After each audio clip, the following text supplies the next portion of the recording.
మాజీ ఎంపీ సంతోష్ కుమార్ చేపట్టిన green India challenge దిగ్విజయంగా కొనసాగుతోంది. పుట్టినరోజు సందర్భంగా ఎంపీ వద్దిరాజు తెలంగాణ భవన్ వద్ద మొక్కలు నాటారు.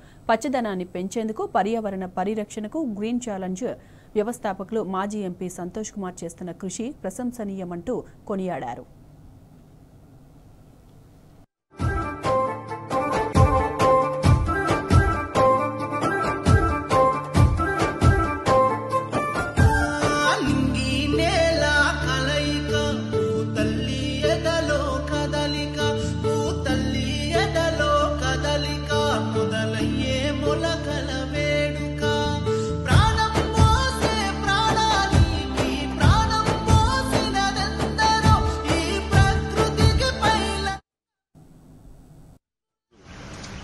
నా బర్త్డే సందర్భంగా మా అన్న సంతోష్ అన్న గారి ఆధ్వర్యంలో ఏర్పాటు చేసినటువంటి గ్రీన్ ఛాలెంజ్ ప్రోగ్రామ్ని అందరూ కూడా ఆదర్శంగా తీసుకొని కనీసం జన్మదినం రోజున ఒక మొక్క నాటాలనే లక్ష్యంతో ఈరోజు ఇక్కడికి వచ్చి మన పార్టీ హౌస్ పక్కనే 2 మొక్కలు నాటాను.